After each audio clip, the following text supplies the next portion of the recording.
Welcome to the Boston Art Podcast. I am Brian Huntress. I'm Theodora Earthworms. And this is the episode. Woo! Welcome to the windiest podcast on Earth. The windiest podcast on Earth. We're just going to deal with the fact that the windows are down because despite our automotive upgrades of the past year or two, we still have some difficulties regarding the climate control. I had a working air conditioner for like 2 months in the winter time. But that might not be true. Yeah. I didn't know The car dealer said the air conditioner blows ice cold. And we checked it and we said, yeah, that's cold. But it was like December. Yeah, it was December. He tricked me. He told me to go test it. But it was snow outside and I'm stupid. That guy was a bad person. Yeah, I didn't leave him a review. That guy was a 100% bad person. But my car runs, so I'll deal with it. Didn't he have a name like Bobby Joe or something? Listen, you can't dox the car guy. Well, we won't say his real name, but wasn't it something like Joey P or some shit? Yeah. You know what I mean? If you know, you know. Or like He was nice. Jimmy Valencia. He seemed nice. But he fleeced me a little. But less than he could Piece have. of shit. Shitbag. Fucking scumfuck. I tried to talk him into selling me a much cheaper and much shittier car, and he wouldn't do it. I hope you die. Just kidding.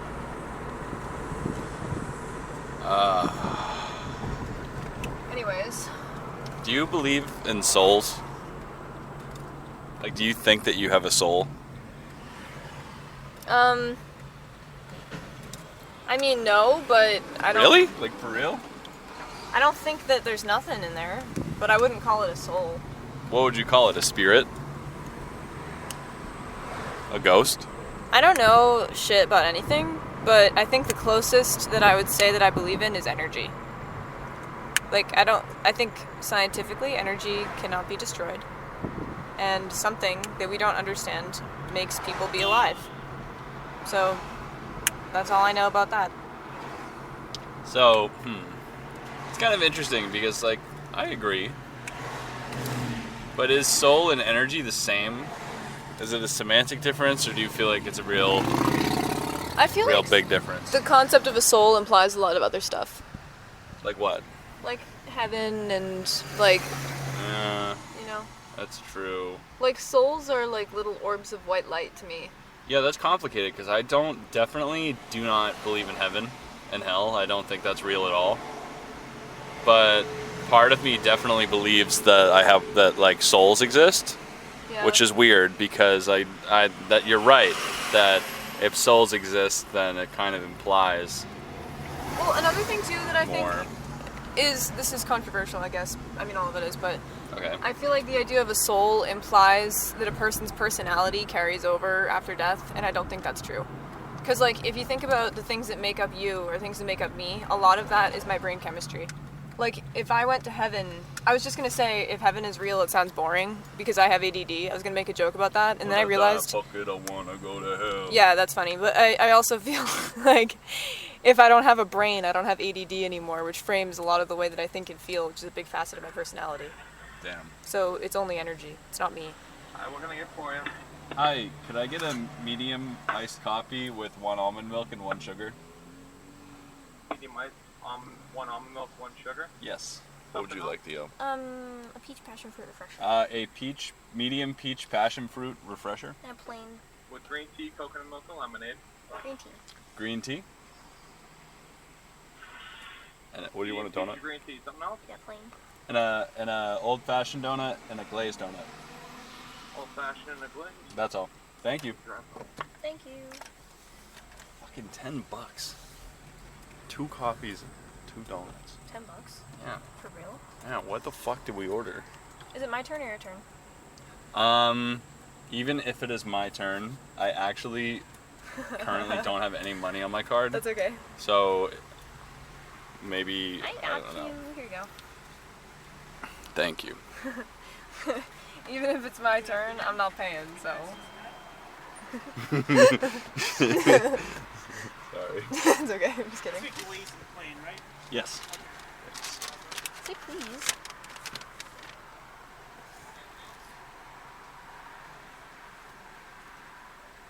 Thank you.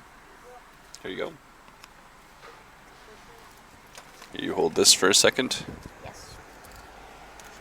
Thanks. Have a good day. Later.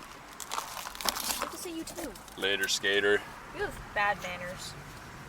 No, I keep it clean. Keep it quick. Only what is necessary. Am I doing a trash shoot? Yeah, there's not that much. I have a couple Alright, bags of hit me. trash. Go. Hit me with the trash bags. Is your makeup done or am I interrupting? Is this trash? No, those are donuts. No, that's the new donuts. Don't throw those away. I won't. Here. This is trash.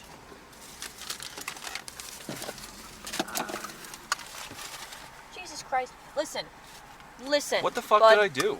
When you take a straw wrapper off of your straw, even though it's little trash, There's it so still many goes straw wrappers down there in the that fucking trash it can't bag. just be me. Yeah, it is just you though. Those are definitely yours as No, well. because I put mine in the trash. I bag them up. Maybe once in a while I forget. When I die, fuck it, I wanna go to hell. Cause I'm a piece of shit, it ain't hard to fucking tell. What? Notorious B.I.G. It's a song. Don't worry about it. I know that. Oh. I thought maybe you didn't know the song. Well, I know Notorious B.I.G. Oh. Alright. Trash bag complete. Yeah. I can't believe I just left that exploded nail polish in a bag in my car. It's still there? Yeah. Dude. Oh no. It's in my car. Why are you upset about it? Because it's disgusting. It's releasing acetone, just like in my car. And it's my problem. I created. You have transferred the problem onto me. And I accepted this burden willingly. I didn't transfer it onto you. You said you were going to throw it away. I transferred it onto thine own self. No. You can't breathe in the acetone air. You gotta get rid of it. Okay, do you think that you can be taught to be an artist? Yes. Absolutely. Just flat yes? Yeah, I You was. don't think that there's some kind of, like, do you believe in that whole idea of that some people have like some kind of artistic energy in their being or something? I think that so I understand the reason why people might say that, but I think that it bars everything that we have learned through exploration in this podcast, because there's many ways to be an artist and there's many functions of that. Like, do I think people are born with a latent ability to be a graphic designer or an architect? Probably not, actually. Yeah, is somebody just like, have you ever met a 5-year-old that understands like abstraction and color theory? No, of course not. Like, if someone's saying that someone's born with artistic integrity or whatever the fuck, what they're saying is that person's a visual thinker, which not everybody is. And if you are automatically, like if you're born that way and you are a little kid that likes to color and like you lean into that, it might be easier for you or more exciting for you to take to that kind of thing. But in the same way as, like, I was a little kid who drew all the time, but I still passed statistics in college. Like, the brain is adaptable and you can be taught anything if you really put your mind to it. And I do not think that the main skills that you need to build a career in art are something you can be born with. And I think that it kind of devalues the skill set and adds to the whole mysticism of, like, starving artist, born dies to do this. Like, I would rather eat paint than go to therapy. I think that's bullshit.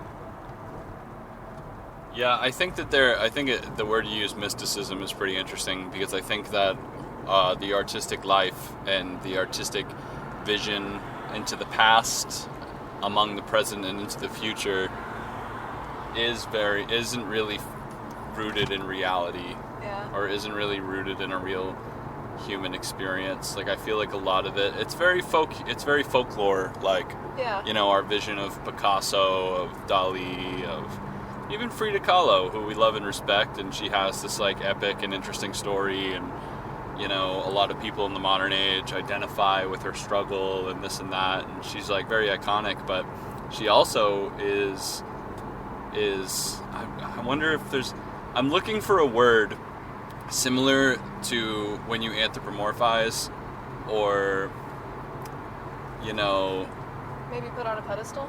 no, not necessarily that, but what anthropomorphizing, but A human. with like a story. Like, you're projecting some kind of character-like story onto a real person.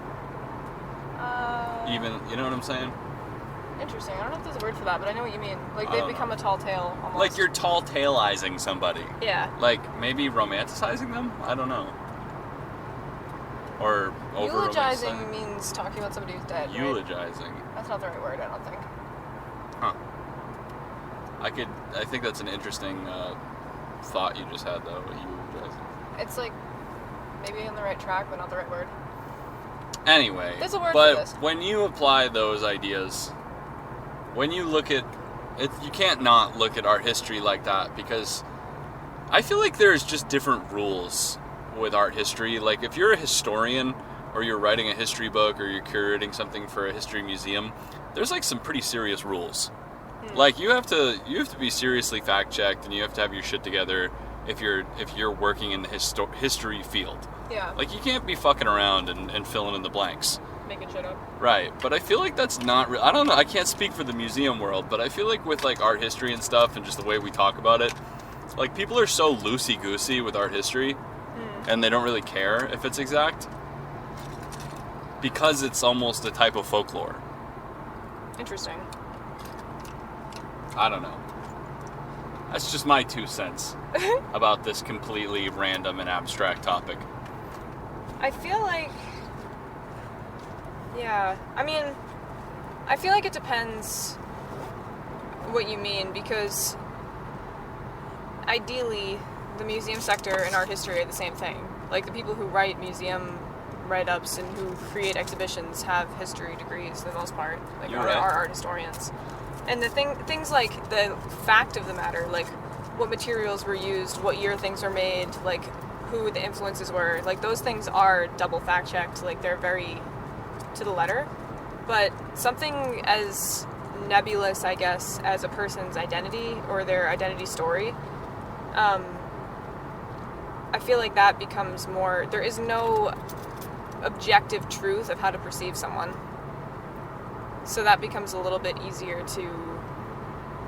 whatever the word we're looking for is. This is really interesting because it's very related to the experience we've had in the past 2 weeks that we can't tell the viewer about yet. They'll hear about it soon. But we got to, as a kind of teaser, got a real and vivid glimpse into the museum world. Very fun. Yeah, I don't want to spoil it, though. In a very, very cool and to us prestigious way. So, very excited. We've got some very awesome things planned. Big things coming, guys. What do you think about? You know what would be fun to talk about real quick? What? Local promotional strategies. Is Oh, that man, fun? bro. That's one of my favorite things to think about. I do like to think about that, and I also was thinking about that like breakthrough moment we had the other day looking at TikToks. What was it again? We were talking about Tim and Eric. Okay, we should get to that in a second. But a concept I've been thinking about with social media marketing is like I'm calling it in my head archetypal posts. Archetypal postings. Okay. Which is, I believe that with promotion, every There are time promotional archetypes. you are seeing the same like 15 posts all the time made by different people with different content. Fully agree. You know what I'm saying? Like, and one of them is big things coming, guys. Like, got some huge announcements soon. Stay tuned. I feel like we were in that niche for a long time. We could literally post that right now, and maybe that would be true, and maybe it wouldn't be, but it would be just something to post Yeah. that would make us less anxious and make us feel like we're doing something. Oh wow, you're totally out of deodorant. Fucking call me out. I like can see that. it. You I have know, that's I gonna really- hurt your armpit, your delicate skin if you It's the do that. plastic part. I'm gonna Yeah, have you to don't want to rub the deal plastic with it. part onto your armpit. We gotta buy deodorant today. Can you believe that people like look at us like that? Never mind, actually. You're just dragging me to filth right now. No. I was saying like just the stupid shit that we talk about on here, Oh yeah. and the fun that we have, and how we don't really keep it. You know, we're not trying to be stuffy, boring, uptight people. We're just trying to have fun. But get invited to some interesting tables. I love it. I feel very honored, honestly. Sit at some very interesting princes and paupers, so to speak. Would you say that we fit the what does that mean? That sentence didn't make sense. Princes and paupers? We sit with some very interesting princes and paupers, is that what you said? No, I said it's like from princes to paupers, like you're gotcha. worldly, like dealing with the lowest of the low and the highest of the high. I just misunderstood the. Oh. I was half Semantic listening. misunderstanding. Sorry, I got it. No I got problem. it. You're good. Sorry, picking on you. Would you say that if you were to label us something, if someone were to call us independent art critics, do you think that would suit? I don't know, actually, maybe, but I don't know that we're primarily critiquing art. It's a trailer attached to a dump truck. Interesting. Because, like, take Jerry Saltz, for example. For the people in the audience that don't know, Jerry Saltz is a very, very, probably the most well-known art critic of the contemporary world. Like, he's just he's a popular guy. He's on Instagram. Controversial guy. He writes about all of the shows, all of the blue chip New York art shows. But, like, to be honest, I've literally never read one of his articles. So I don't have any idea what exactly even his wife Roberta, who is also a famous art critic, like, I literally don't know what they do. Like, I don't actually know what an art critic does. Like, I don't know, like, because I know what a critique is. Like, I know how to critique an artwork. If you show me, to learn how to critique an artwork if you know how to critique, that means that you could critique literally any painting of any skill. Yeah. You could just look at it and just fucking decide how it could be better, or how it could be improved, or what could make it more interesting, or whatever. But, like, I don't know if, like, that's what an art critic does. So, a critic, just like a movie critic, they just write a review, basically. I guess. Because the thing is, I think guess so. this is something I'm very opinionated on, actually, because I feel like I've heard this from a couple people recently, and it's very, very important to highlight that critique is not equivalent to criticism. It's not the same thing. Like, although part of it can be criticism, and it can be, this is how you can improve, this is what I don't like about this, whatever, it could also be things that you did enjoy, and things that you thought were interesting about it, what sets it apart from other things. Like, when you go to a critique at school, or if you, like, go to I don't know if they must have professional critiques that are outside of a school context. I don't know a lot about that, but you don't just say things that are bad, you also say things that stand out. It's like the highlights, basically. And I feel like a critic does that as well. Because I've read movie reviews by movie critics that are not negative. That's true. So, are we saying there's 3 categories? Criticism, critique, and review? Or is review a form of critique? I think review would fall under... So a critique, like a formal critique, is in like a classroom or gallery setting where you're standing in front of the work and you're talking to the artist. It's like a session of people talking about how they can make their artwork better. Yeah, it's Okay. like a think tank where everyone brings in a piece and you discuss. Okay. Versus a review, I feel like, is a written article or a video essay doing something similar where maybe you're not speaking directly to the creator, but it's just, we all know what a review is, but... Right. I guess so. Anyway, That's how I would define it. interesting topic. But I guess to travel back to your question, I don't know that we're art critics. Maybe we don't, because we don't talk about work as much. Yeah, Like, we're journalists, I guess. I like the idea of independent journalists. I don't think we're sick enough to be gonzo journalists. Gonzo. Like we're not like turned up enough. Gonzo is like Channel 5. Like people who are like jumping, like war journalists. Like people that are like doing like some serious shit. Yeah. Or in like some serious settings. Talking to like real ass people currently experiencing things. Yeah. I would like to do that, but I don't think that's us.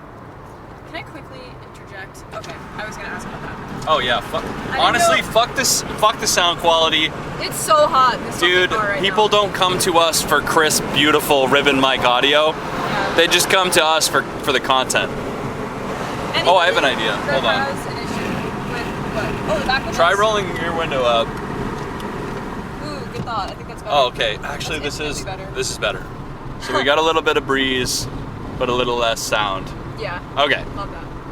It was so hot. It's getting pretty fucking hot. We're getting microwaved in this motherfucker. So I have to fucking figure out what's wrong with my air conditioner. I'm just so scared it's gonna be too expensive for me. I know. I just spent $300 on a tire the other day. That's life ruining, bro. Well, not really, but it's pretty fucking bad. I felt like I just walked into the place, they spit on me, ripped my face off, and then I left. Like they just literally tore the skin off of my skull and I died, and that's how I paid. Yeah. That was my method of payment. I just don't know how much an air conditioner is gonna cost. I once, you want to hear a nightmare story about fixing an AC? What? My AC broke in one of my old cars. Sorry, it was... My AC broke in one of my old cars. And so the auto shop looked at it. And they're like, oh yeah, your AC compressor is broken. You need to replace that and that should do it. And it was... Anyway, long story short, I paid for the part. That was a fucking nightmare. That cost me almost $400. Then they installed it, and then after I got the car back, we discovered that that wasn't the problem at all, and the AC still didn't work, and the part replacement was actually pointless, and I just had to go fuck myself. Yeah, I can't afford that. Fuck that. Yeah, it made me want to literally die. As far as I'm concerned, No metaphor. if it is a functional part of my vehicle that I need to make sure that the car runs and has a good life, like I'm on top of my oil changes, tire rotations, like I was gonna All say that that I ish. put nice gas in sometimes, that's a lie. I don't do that. But You don't need you know what I mean? If it's a real serious repair, that's number one priority. But if it's something like the fucking air conditioner and we're in the end of August, I can go fuck myself, I guess. I made it through July, alright? With my 2-hour-a-day commute. You did. Minimum. Did I get to work sweaty and faint sometimes? Yeah. Did we get through it? Yeah. We got through it, man. We got through it. Anyway. You know, something that gives me hope though is that something I learned recently. I'm gonna fuck up this statistic, but they say that I think it's like 75% of podcasts in the world have less than 10 episodes. No way.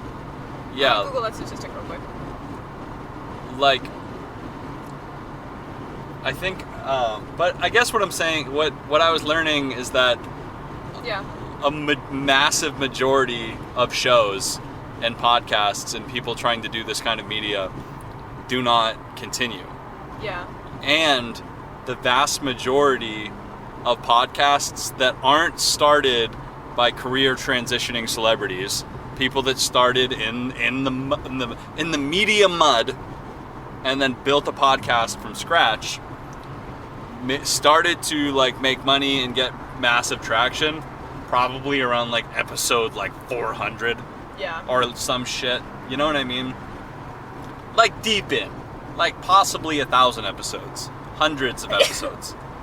And I get that, you know, that's like, but I guess I'm just saying like, you know, we've had some serious yields. Yeah. Not financially, and that's okay, but like we've had some like very Some sick shit happened to us because of this podcast. yeah, seriously weird and interesting developments as a result of the Boston Art Podcast project. And where this is I think this is like episode 71, 70, I don't fucking know, something early 70s. I think it's 70. So if that's what if that's where we're at, I don't know. I'm just saying, like, imagine if we keep this train going. Like, what are we gonna be doing on episode 899? I know. Or like, even more realistically, like, what's up with episode 200? And here's the thing too, like, as evidenced by the conversation we just had about my car air conditioner, Yeah. I am not going to turn my nose up at money. I need it, as anyone of else course. does. But that is not what I'm in this for. If we never turned a profit on this podcast, it's still a successful project to me. Yeah. You want to get off here, by the way? Oh, Easiest. Yeah. I don't know. I was gonna mention something else. Oh, fucking, while we're talking about, well, we're getting a little meta here, I just wanted to do a little self-promotion. Oh, that cool. I spent 3 days this week building our website. We have a Oh, landing shouts page out. now. We have a landing page where you can stream our episodes right from the website. Anybody who's hearing this probably isn't having an issue doing that anyway, but just so you know. We also have a blog now. So instead of saying, oh, link in the bio, which might be difficult if you don't know what platform we're talking about, we now have a blog. So if you want to see somebody's social media who we interviewed, a piece that we might have been talking about or looking at when we were recording, more visual aids, links to their projects, links to our projects, anything that we discussed that we told you we would follow up on, it'll be there. So check out bostonartpodcast.com. There's also links to me and Brian's resumes, CVs, and contact information if anybody wants to get in touch with us about shows, interviews, anything like that. And there's an interview application form, our Google form, that gets sent straight to our shared email so that we can screen interview requests in the same place and we don't lose you in the tumble of all of our inboxes and DMs and all that shit. Because we are a 2-man show. So, if you want to check it out, I worked really fucking hard on it and I taught myself how to use Wix. I love you so much. Me too. You're awesome. Oh, man.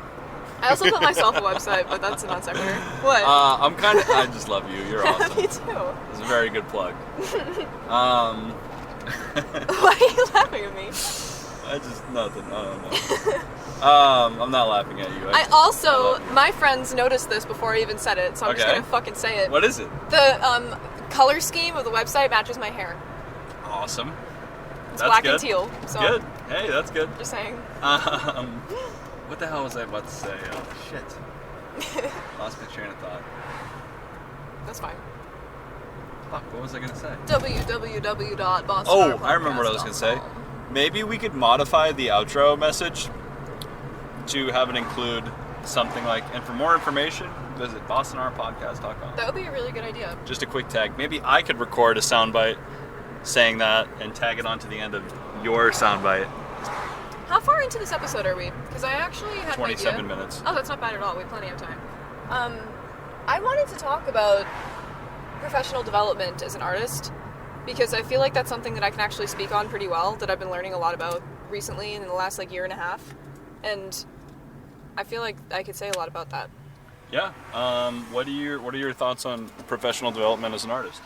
I think there's some things that in the past I wouldn't have said you needed that now I think that you absolutely do need to set yourself Like apart. what? One of them is definitely a fucking website. I know that that sounds kind of boomerish, and there's a lot of people, myself included, who might say that that's a waste of money. But realistically, it takes 2 days to set it up. You don't have to maintain it unless you have a new project up or new photos you want to put on there. If you just get some headshots done and you put up a website, it's like a $300 investment, and it makes you look professional and like you have money coming in. And if you're going to buy yourself a whole new wardrobe and you apply for a new job, fucking do that too, because it makes you look a lot more professional than if you're giving someone an Instagram link. Because any motherfucker can make an Instagram. You want to show that you are set apart from everyone else. And your work does speak for itself, but someone might not get to your work if they're not looking at that platform. And the reality is, a lot of the people that are hiring for institutional jobs, a lot of institutions in general, they want to see a website. If you hand them an Instagram link or a QR code, they might not even look at your work. Why do you think they want a website? Because Could it it shows that you have actually- your shit together. Could- It's easier.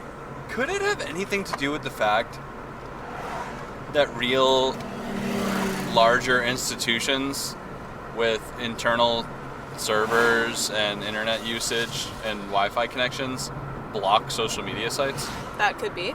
It also might be That's actually that, fucked. well, if you think about it too, even just the logistics of if you were a promoter, and if you're a HR person and you're hiring somebody and they have Instagram or LinkedIn or something on their profile, you might have an institutional page to look at that person's profile from for LinkedIn, but for Instagram, what are you going to do? Whip out your own phone and do that on your personal time? It's just not, it's not convenient, and if there's 300 people applying and you're one of them, you want to be And convenient. you gotta think, the person on the other end of an application or the person on the other end of a submission that's working either with a city, gallery, or a museum, they most likely, you're like you said, Theo, they're not on a fucking phone. Yes. They're on a brand new HP desktop Which- that was paid for with as a business expense that will open up to your, you know what I'm saying? Like sometimes I've thought of that. That's something that I've thought about before, that like maybe I shouldn't be worrying about a website because everybody's mobile. Everybody's on mobile, so like fuck it. Fuck the website. Like it's But they're not. everyone's Not using an office apps. job. Not in institutional colleges or what. And the thing is, it's not just institutions. That's also press. That's Yeah. like somebody interviewing you for WBUR, the Boston Globe, something like that. They're on a computer. Like anybody that is going to be giving you a leg up that you need. If you're trying to promote to people that are on the same level as you, or other artists, DIY networkers, whatever, promoters, that's fine. Like, it's not going to hold you back to have only social media, but it will if you're trying to further yourself in a professional setting, I feel. Because the other thing, too, is just in terms of, like, I don't know, people spend so much time on their, like, feed for Instagram, making sure that it looks smooth, that you have highlighted posts, that you're up to date, that you don't have a stale blog. Like, there are things that make it look like you care. And if you're promoting to people that it's too expensive for you to get that URL, unless it literally is, like, prioritize your needs. But if it's like $15 a month and you have enough money to do that and you're not doing it, that's showing that you're not fully committed to investing in your brand. If you think about that in any other lens, like, I feel like a lot of artists don't do that. I didn't do that until 2 weeks ago, but you have to do it. It makes you look way more legit because there's somebody who will, and if it's not you, there's plenty of room for the next guy. Good advice. That's one of many tips that I have, but maybe we should take a pause real quick and run inside because we have a tight schedule today. Okay. Recording again. Okay. You ever wonder if people with like Ferraris or like Lamborghinis or like Teslas like just have a fucking disgusting car? Like, you think there's anyone driving around like a Bugatti, but there's like trash, fucking like a McDonald's bag stuck to the floor, I and feel like flossers just like underneath the mat? Bugatti feels like a slur at this point. Oh yeah, because of Andrew Tate. Andrew fucking shithead, What color is your fuck Bugatti? face, asshole, piece of shit, Actually, scumbag. I reverse invoke that. You reverse invoke I no that? longer want to discuss it. You devoke this? Just let's take a celebratory second to laugh about his mass deplatforming. LOL. Anyway, LOL. that was a quick second. Could you tell me why apparel, clothes, and appearance is so important with looking professional and Yes. being a real artist? So I actually or have a real professional. a fun anecdote about this. Why do you think this is? And I asked this as the stand-in for the audience, as somebody who looks like shit a lot, and I wear t-shirts and like cut-off jeans. You don't look like shit. Well, I'm not wearing a fucking collared shirt, and you know what I mean. I'm not like Yeah. profesh. Like So, anyway. Here's the thing about that I don't know if I ever told you this story, but when I was in undergrad in community college, in our first year seminar, my first year seminar was taught by a business professor Okay. who, it was actually a pretty good class. I learned a lot. But he brought in this woman who was an HR advisor person, and she came to our class and was talking to us about appearances and like how you should dress for an interview and how you should present yourself. It was very like from the bottom up, basically. And she was asking people what their majors were and advising on them how they should dress for an interview. And I was the only art major in the class, and I was probably like 19 also. But she wasn't calling on me, and I raised my hand and I was like, what if you are an artist and you're a working artist, so therefore you sort of have like a trade job where you're like messy and you want to look like, I don't know. I think the way that I asked at the time, which I don't really know if I stand by, but I was like, what if you want to look like Miss Frizzly and like creative and interesting, but you also don't want to look like a mess? Like, what should you wear to an interview if you're meeting with a client for the first time about like a book illustration gig or something like that? And she literally didn't know. And she didn't know what to tell me, and she was like, well, you should just dress nice. And I was like, well, what if you don't want to look like you're not creative though? Like, is that fine? And she was like, I don't know. And I just think that's so funny because maybe it's a little different depending on what field you're in. Wait, so her mission was to educate you guys on how to look professional, Yeah.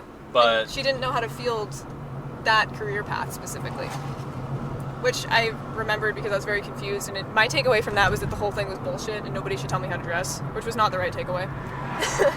I don't know. With the caveat, on a day-to-day basis it is. But what I would say to younger me now, to answer your initial question, I guess, the reason that it matters how you look is because people don't usually spend a lot of time thinking about you as much as you want them to. Like, your first impression is what matters, because unless they decided they're going to hire you, there is no second impression. They're talking to a bunch of people for the same role. You need to be what they want you to be, and you'll get the gig.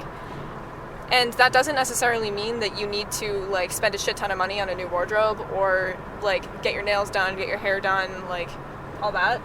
But if you have a website, if you look clean, like, don't have, like, dirt under your fingernails, like, brush your hair, like, just basic shit, and you come across as presentable and you can speak well for your work, you have a prepared elevator pitch for yourself and what you're trying to do, that's all you need to do, in my opinion.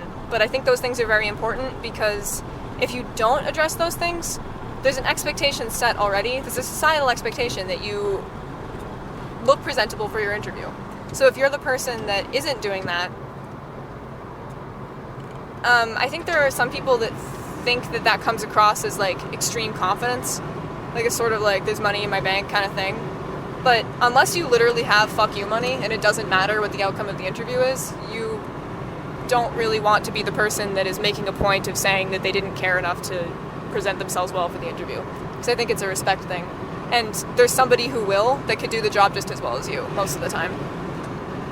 I think that's true of any field. This is completely true. I almost feel like there's a part of me that I'm resisting that feels alienated by all this, because in a sense I don't really ever I really don't see a lot of people in person that could be furthering my career or collaborating with me or professionally enabling me. Like, I really don't. So that's the part That where makes me feel like I'm, like, kind of doing something wrong in a way. No, I don't think so. Because that's the part where it gets a little more complicated, is that we now also have, like, that advice is really framed for people that are going for job interviews or are going to a place where they're going to be all the time, like an office or something like that. But for somebody that's a freelance employee or a freelance independent contractor, you might be doing a lot of your quote-unquote interviews or pitching your work or whatever through social media, and that's where it matters. If you have your own website, if you have your own domain that's not like brianhuntress.wix.website.com, like, that's the equivalent. Rest in peace. That's the branding equivalent of brushing your hair for the interview, in my opinion. The other thing about a website, I was going to say this before, but we got cut off because we're running around today, but something about a website that you don't have on social media is that you have the ability to customize it the way that you want. You can upload high-resolution images of your work. They're not compressed by the platform. Everything doesn't have to be square. You can attach your CV. So if someone goes on there and they're reading about you, I have a button on my website, which, by the way, I just made this week. It's theodoraearthworms.com. I worked really hard on it. It also Shouts matches out. my hair. There's a button on the main page that's just download CV, and it brings you in another tab, not eliminating my website page, a different window, that is just a download to the PDF of my updated CV, and it says what jobs I've held, what my skills are, what my recent publications and speaking efforts are, press coverage, all of that. And the reason that you have that on there is because somebody on your Instagram is going to have to comb through all of your posts to find that information. And honestly, I mean, I feel like this sounds really negative, and there are versions of me in the past that would resist this information, but it is just the fucking truth. Nobody gives that much of a shit about you until you've already proven yourself. Somebody who knows you already and wants you to succeed will do that work sometimes, but somebody who doesn't know you, there are so many people on the internet. You're also, if you are on a platform like Instagram, Facebook, whatever, those are really oversaturated platforms. They can scroll through your page and find someone else in 5 minutes. If you were looking, think about it from your perspective. You're looking to buy a new skincare product, and you search skincare on Instagram, you find a page. How long are you going to spend on that one profile before you click to the next one? Maybe 5 seconds, maybe 10 seconds? Not a lot. No. But maybe they have a website in their bio and you're interested enough to click through to that. Are you going to scroll through their shop? Are you going to look at the different tabs that they have? Like, it kind of welcomes someone into your space. This is your house. You know what I mean? And you get to decide how you prioritize the information that they're consuming. And the way that it shows up to them. So it's not shitty quality, it's not downloadable. You can also embed a link on your portfolio on a website that prevents people from right-click downloading, which, I mean, there's only so much that you can do, but you don't have to watermark all your shit if you're uploading it to Instagram. Your Instagram can be a hype page. It can be a place where you're just posting, about doing events, about the shit that you do on a day-to-day. It doesn't have to be your resume, your portfolio, your CV. You don't have to draw your pieces so they fit in the Instagram layout. You don't have to wait to post until you have high quality images of your work. You can just be churning posts out, not thinking about them. It can be lower tier because you have something professional to give out for somebody that wants to see your work. Putting it all in the same place puts more pressure on you at the end of the day. And honestly, it just looks more clean if you have it all together. Because it is expensive. It looks expensive. It's daunting to try and code your own website, but it's not that much money if you think about it. It's about as much money as a merch run is. Also, pardon my French for what I'm about to say, but grid game, air quotes, on fucking Instagram and worrying about, literally fuck this car I'm going around, or like worrying about what your posts look like on like when you're opening up your profile on Instagram, like, is crippling. Yeah. Like it fucks up your social media. Like, I guess, like, because the thing is that, like, if you look at your analytics on your in your social media posts, like what am I trying to say here? I feel like I sound fucking stupid right now, or I'm kind of losing steam with my point right now. But I guess what I'm trying to say is that, like, on probably 100% of the posts that I make on my social media, like 95% of viewers that see my posts are from Explore, are from the For You page, or whatever. Like a tiny sliver of them, or like the 4%, are from fucking their following page. Like the people who, like, when they're actually like looking at the people they're following, and then a sliver, the remaining tiny, ridiculously small minority, saw it on my profile. Almost always on my with my TikTok views, a sliver of people are going to my profile and watching them. Is that TikTok only, or is that Instagram That's too? Instagram too. Those are really good analytics, by the way. And that might not, but nice that, reach. but that might not be true for everybody. That's true for mine. I mean, I don't know. I'm just saying that, like, because one thing, you know, if you're a idiot Gary Vee viewer like me, I'm just kidding. I love Gary Vee. I'm ashamed. It's okay. But, like, one thing that he talks about a lot right now is the way social media is changing. And I say this to support your point, Theo, that, like, one way, and hugely, that social media is changing is that we're transitioning from network social media, which means, like, network in a literal sense, like your fucking grandma, like your old boss, like a colleague, like people that you actually know in real life. That's Facebook. This is your network of people that you know and that you have consented to see their posts, and they see your posts, and we all see each other's posts because we all agreed to do that. Yeah. But we're transitioning away. That's actually becoming more antiquated, and we're approaching a new type of social media, which is interest-based, which is TikTok, which is Instagram Explore, which is Reels, YouTube Shorts. It's the algorithm identifying what you are interested in, based off of your NSA-style tracking of all of your internet usage across all platforms and websites.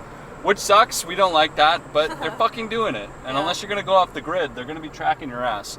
So, like, what's happening is that we're starting to see posts based off of the things that we're interested in and looking for, rather than, I don't know, the people we actually know. Right, and that's why so many people are tail spinning right now and have no idea what's going on, and their pictures aren't fucking working on Instagram, and, like, everything's I don't know. Yeah.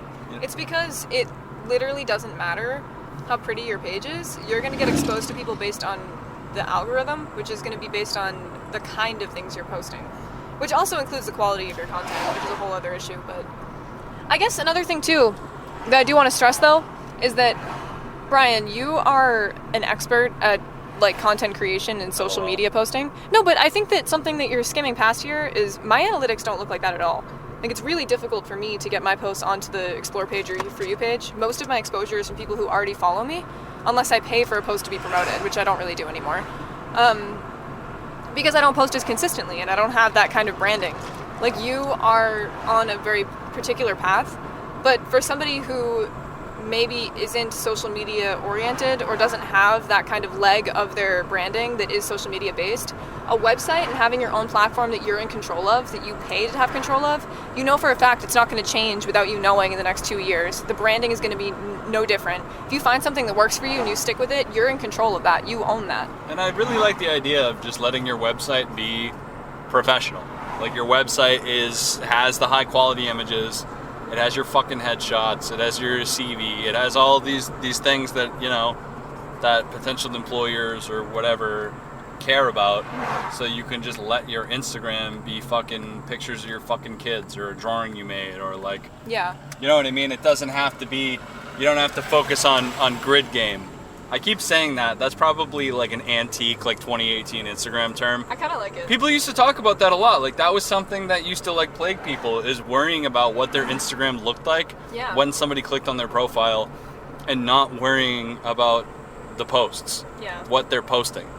Like literally foregoing their message and what they care about to hyperfixate on literally the grid Yeah. of their profile, I've done that. I've been which may not exist in the future. Like, I mean, like, dude, like, we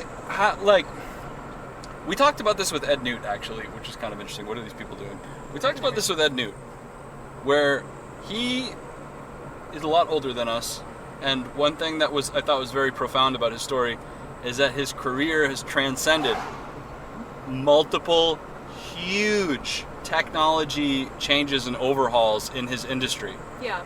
Like throughout his whole life, like he has seen massive changes that he just was like, fuck it, I'm just like, and I admire that about him, because he just fucking didn't just fucking die out in the cold with film photography. Yeah. He said, fuck it, I'll go buy a camera, I'll go digital, and I'll do my film shit on the side because that's fun, but if these people want digital, Yeah. I'm gonna just fucking do it.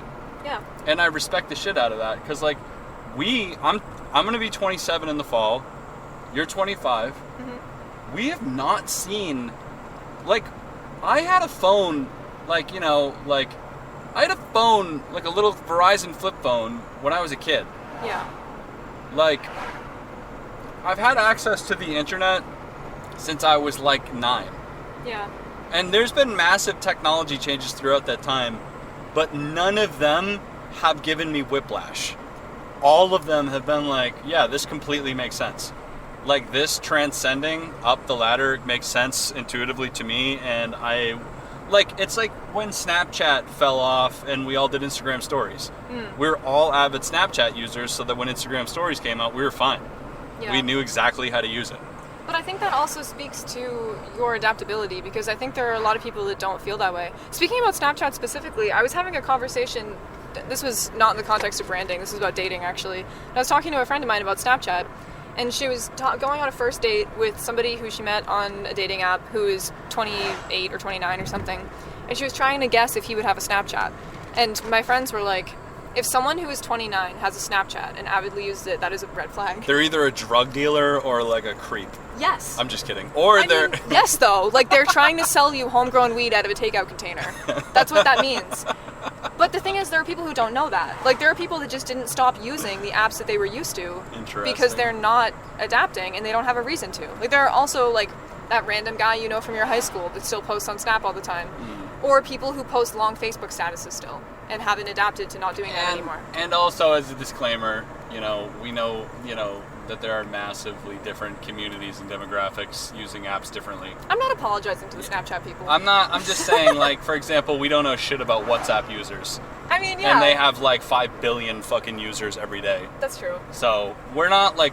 Or, like, talking to my friends about Be Real, and half of them are like, fuck yeah, let's get into this. We're fucking early adopters of Be Real. If anyone in the audience does fucking know add about me Be on Real, Be Real, bro. add us on Be Real. Theo Bo-Bio. And be real with us. Yeah. It's honestly a really fun app. But no, the thing is, I feel like what you're undervaluing your own adaptability here, I think.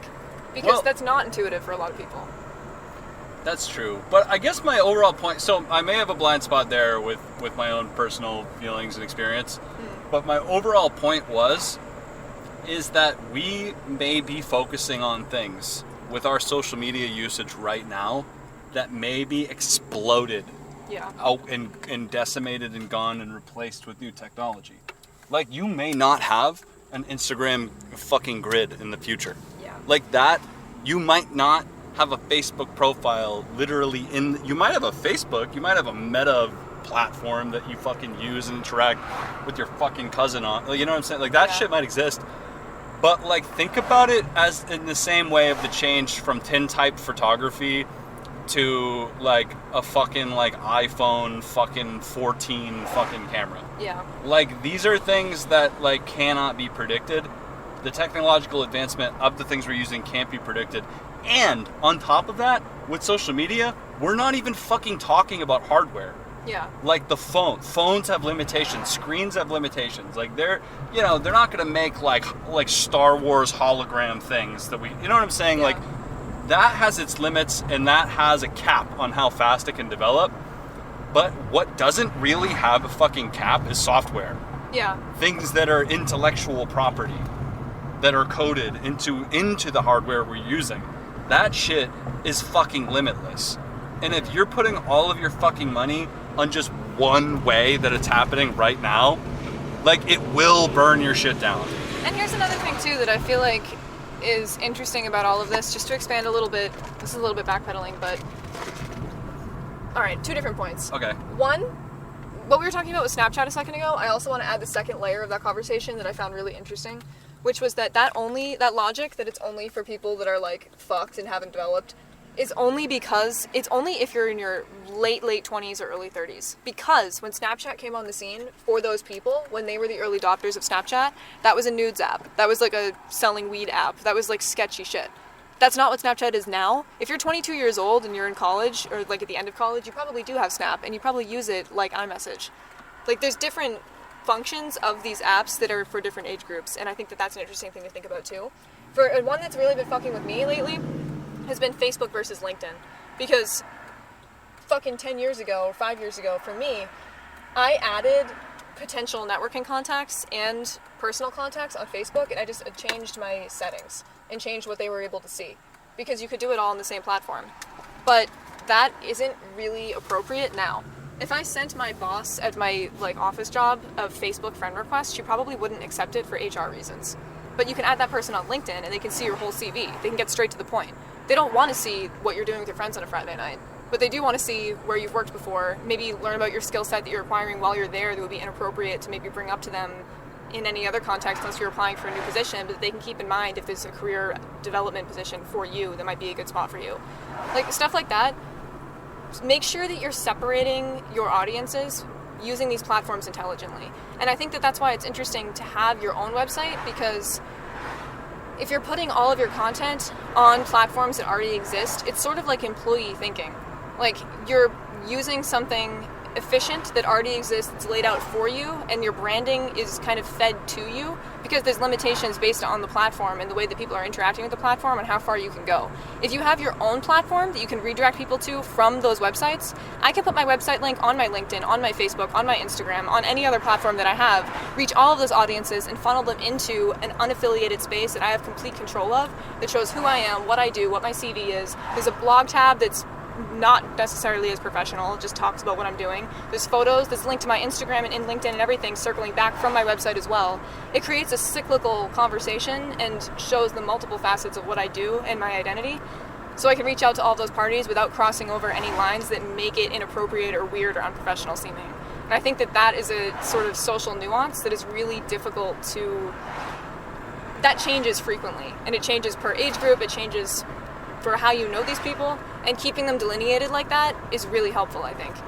Like Instagram is my place where I dump sketchbook pieces. It's more personal. I post things on my story that are just completely my own personal life. The podcast is a totally different thing. My Facebook page... That out yet. Yeah, for those, whatever it is. My Facebook page is for my family and my close friends. I don't really post statuses on there anymore. It just kind of is what it is. It's for people to find me, and maybe I'll post on there if I'm having a big personal thing going on. That's relationship status update, photos with my grandmother kind of thing. And then LinkedIn is where I add people that I don't know personally, that I know professionally, connections that I don't want to lose, that I don't necessarily want to know. I'm vending at this party on Friday, but I do want to know, hey, I got this promotion at my job and I have this skill set now. That kind of thinking, I think, is really important for staying on the forefront of all different facets of your identity. Yes. I agree too. And like one thing that I just would caution everybody against is like, don't be too cool.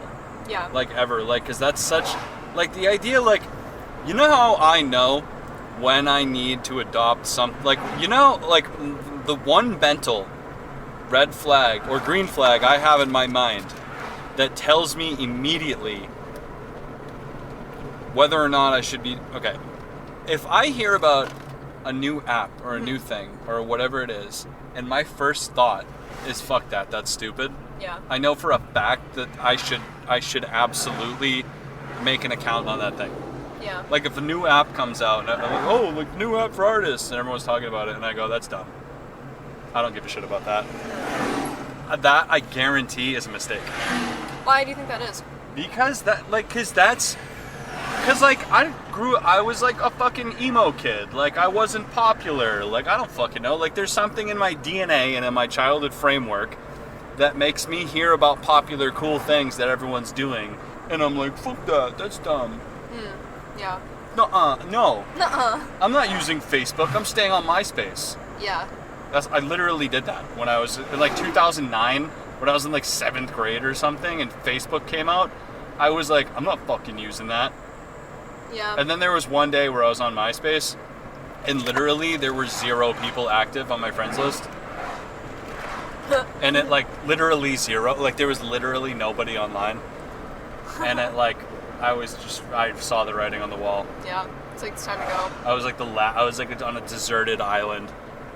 Anyway, but I'm just saying that like, because the thing is that like when you become too cool, you're not allowing yourself to be vulnerable. You're not opening yourself up to criticism and new things, and you're locking yourself inside of your own crypt. Yeah. You know what I mean? Like when you're opening yourself up to new developments in culture and art and music and technology, when you're at least just open to it existing or open to change, you're opening yourself up to the future. And I don't think that means that you should go buy like an Oculus and like become an Elon Musk fan. Like that's not the kind of shit I'm talking about, like being some idiot like techno like bullshit, whatever. I'm just saying that like when you hear about new things, when you hear about a new band, or like, oh, this guy's like he's bringing emo back, and you know in your heart and soul and in your mind that emo's been here the whole fucking time. Yeah. Shut the fuck up, you dumbass. And like that's your thought, like just be cautious of listening to that thought. Yeah. And it's like if all the 13-year-olds think that this new artist is just resurrected emo, it's like you know that they're being stupid, you know the real music history, but why does that mean that you can't check it out and learn something from it? Yeah. And be like, what is making this person interesting? Where is this appeal coming from? Why can't you just look at it openly and honestly and be like, what's up with this new artist? And something else about that too that I feel like it's really easy to get caught up in that just isn't worth your energy. Just to build on your point, it might just be a reiteration of what you're saying, but the average person, like if you look at a group of like 500 random people opinions, it's gonna be an average of all of those people's information. Like the groupthink opinion on an artist or the new art thing going on or some show that's happening or whatever is not going to be an educated like music history, art history opinion. It's going to be just the average guy's thoughts. And it's like a thumbs up or thumbs down. And if you respond to that and you recognize the hype and you hear that people are talking about this person and you dismiss it without looking into it because you think those people are dumb, you're judging the artist based on the reviews of the masses, which it's a big circle jerk that gets you nowhere. And if an artist is blowing up and all you're seeing about them online is people talking about how they suck and they don't want to hear about this artist anymore, that artist is properly blowing up. Yeah. And you should look into it. Yeah. And if you care about pop culture and social media and marketing and all this nerdy shit that we're talking about, that's an artist that you need to be paying attention to and that you need to learn about ASAP, even if you hate them too. Because the other thing too... Like MGK. MGK is kind of a piece of shit. It's kind of a lowlife. He's kind of greasy. Yeah. He's a weird dude.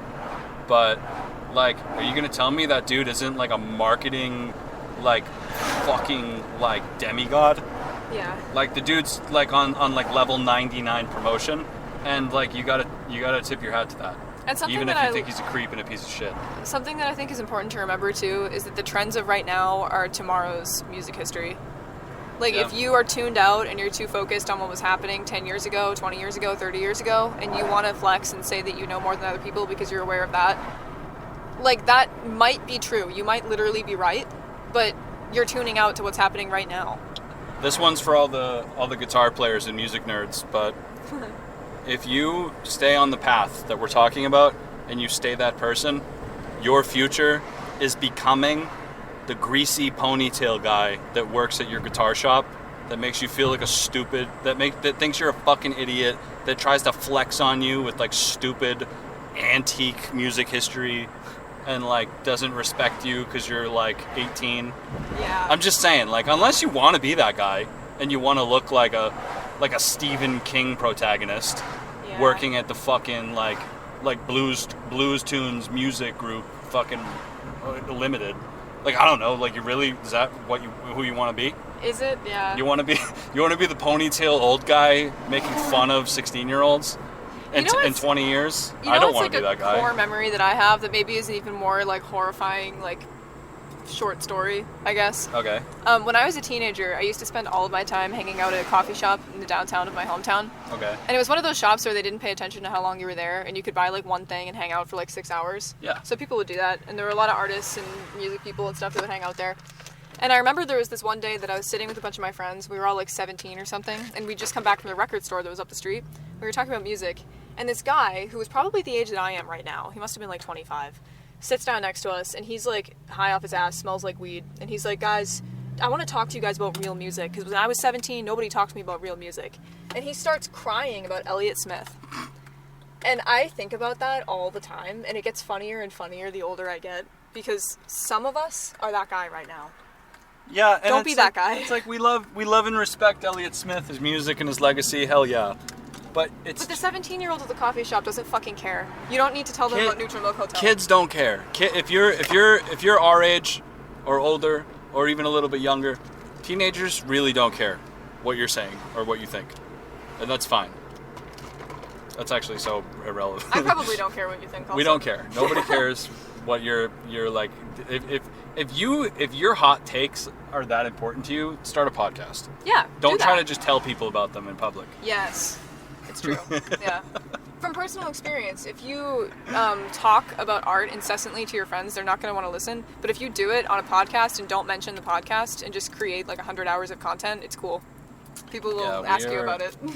Literally, life is fake. I've been a content generator the whole time. Life is fake. See, all you needed was just some psychopath to just come along and say, "Hey, let's just throw it all out on the table. You just gotta be. Let's overshare on a recording, with like a tint of art." You know what I love about our podcast? What? Like how many of our episodes, the structure is just us getting in the car, ordering Dunkin' Donuts, talking about how we're broke, telling everyone else what to do with their art careers, and then like saying "fuck, it's hot" and signing off. Well, you know That's what? the blueprint. It's like, literally, like... Okay, how about this, Theo? Podcasts, in their form right now, have existed longer than we've been sentient. Uh-huh. The first podcasts, like let's take This American Life, for example. Their first episode was in 1995. You could argue that they weren't a podcast yet because it was on radio, public radio, and not on the internet yet. But radio programs about art, internet radio, satellite radio, like audio stories, like all of this shit has existed longer than us. Yeah. You know what I mean? Like take Howard Stern. Like who the fuck knows when that guy started? Yeah. Like his show is probably old as sin. But like, I guess what I'm saying is that like, the reason that our show right now didn't exist before we started it is because for some reason or another, nobody cared as much. Yeah. Like, why didn't the Boston Art Podcast exist in 1991? Good Why question. wasn't Boston Art Podcast made by some random person working for the radio department at Boston College You know, in honestly, 1999? Why didn't that happen? I'm very shocked that it didn't. TBH. Right, and it's just because through the strings and turns of time, I don't know why, nobody cared about that idea. I guarantee we didn't invent that idea. Somebody somewhere maybe has thought of that. Maybe there's like the Syracuse Art Podcast. Yeah. And there's just some fucking asshole in the world doing the exact same thing as us. Anyway, I'm just saying that like the reason we're doing this is because we give a shit. Yeah. I don't know. Long-winded point. Here. Here. But like, I just think it's just like, I really believe in podcasting a lot as a medium, and I think it's going to, I think it will outlive us. Yeah. Like, I think we will die as old people with podcasts still coming out. I agree. Furthermore, and with that being said, I also believe that it's still like in its infancy. Like, I still think it is a very new medium with way more innovation to be had. And some of the first podcasts ever made, like, are still airing. Yeah. And with the the hosts are like 50. You know what I really like You know what about I mean? podcasting as a medium, though, that I What? think is interesting, is like, you don't even have to gatekeep it, because a lot of people just wouldn't do it. Like, Yeah. like a part of me is like, don't tell them that there's so much opportunity, but also, I know half you motherfuckers aren't gonna do what we're No, doing right none now. of them. I No almost one will. tried. I tried to quit like 5 times. Yeah. It's a very scary You've thing. tried to quit. You've I tried to still have Now ideas. you're a sociopath I with don't the know about content. that. You gotta just be sick enough. Yeah, I don't know. You are what you decree you are. You are what you decree you are. But I just think that, like, it's like with skateboarding, for example. The guy who invented the kickflip literally is alive right now. That's fucked up. The guy who invented the kickflip is alive. Roddy Mullen. Wow. That's crazy. He's alive, and he still skates. Maybe we could interview him. Yeah, right. He's too famous. He's a little bit above our heads. You never know. But if we got popular enough, he is the type of guy that does interviews all the time. Yeah, don't put that So, glass like, you ceiling know on what? us. That could interview with Rodney Mullen, maybe episode 199. We Just are putting that who out we there. say we are. Episode 187 Why'd you park could so could far be away Rodney and Mullen. in the sun? Do you hate I me? don't know. I'm sorry. Well, you're not gonna fucking wait in the car, are you? I don't know. I'm at my gastrointestinal doctor appointment. Nikki is calling me. Should we wrap this up? I could just call them back, actually. What time is it? This is an hour and 5-minute episode, and we have 15 minutes. I'll call back. Well, We got a couple more points to make.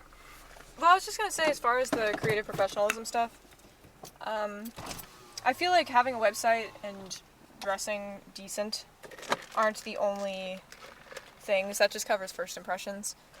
But if I'm gonna throw some other pointers out there, just 'cause I've been thinking about this a lot.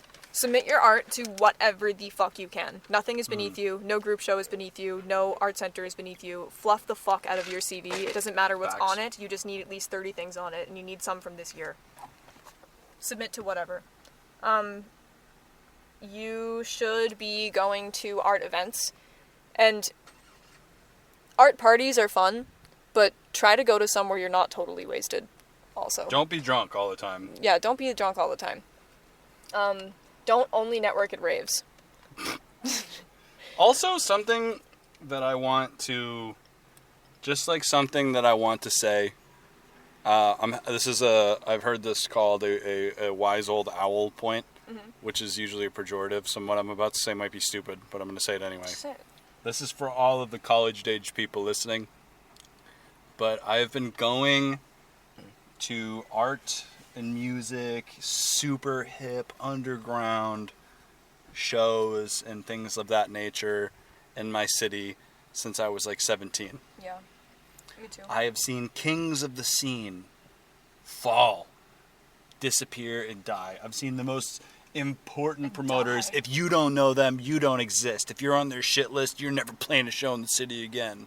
I've seen those people rise up and disappear, fall to dust in the wind. Literally, nothing is permanent, especially not in a transient, highly cultural, artistic city and scene.